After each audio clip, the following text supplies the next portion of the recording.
ವಿಪಕ್ಷಗಳ ಪಟ್ಟು ಸರ್ಕಾರ ವಿಪಕ್ಷಗಳ ತಿಕ್ಕಾಟಕ್ಕೆ 4 ದಿನದ ಕಲಾಪ ಬಲಿ.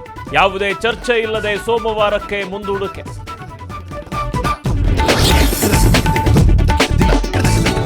ನಾಗೇಂದ್ರ ರಾಜೀನಾಮೆಗೆ ಆಗ್ರಹಿಸಿ ರಾಜ್ಯಾದ್ಯಂತ ಪ್ರತಿಭಟನೆ. ಧಾರವಾಡ, ವಿಜಯನಗರ, ಬಳ್ಳಾರಿ, ಹಾವೇರಿಯಲ್ಲೂ ಆಕ್ರೋಶ. ಡಿಸಿ ಕಚೇರಿಗೆ ಮುತ್ತಿಗೆ ಹಾಕಲು ಯತ್ನಿಸಿ ಹೈ ಡ್ರಾಮಾ.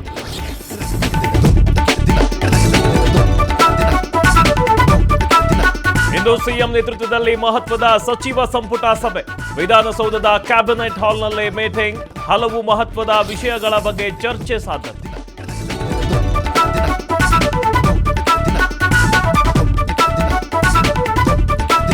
ಟಿವಿ5 ವರದಿ ನೋಡಿ ರಸ್ತೆ ಗುಂಡಿ ಮುಚ್ಚಿದ ನಟ ವಿನೋದ್ ರಾಜ್ಕುಮಾರ್. ನೆಲಮಂಗಲದ ಕೇಂದ್ರ ಬಸ್ ನಿಲ್ದಾಣದ ಬಳಿ ಇದ್ದ ಯಮಸ್ವರೂಪಿ ಗುಂಡಿ ಮುಚ್ಚಿ ಮಾನವೀಯತೆ ಮೆರೆದ ನಟ.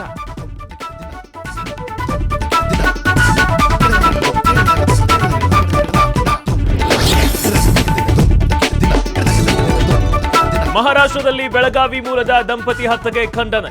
ಬೆಳಗಾವಿಯಲ್ಲಿ ಬೃಹತ್ ಪ್ರತಿಭಟನೆ. ಮನೆ ಮುಂದೆ ಕಸ ಸುರಿದಿದ್ದಕ್ಕೆ ಪ್ರಶ್ನೆ ಮಾಡಿದ್ದಕ್ಕೆ ಹತ್ಯೆ ಆರೋಪ.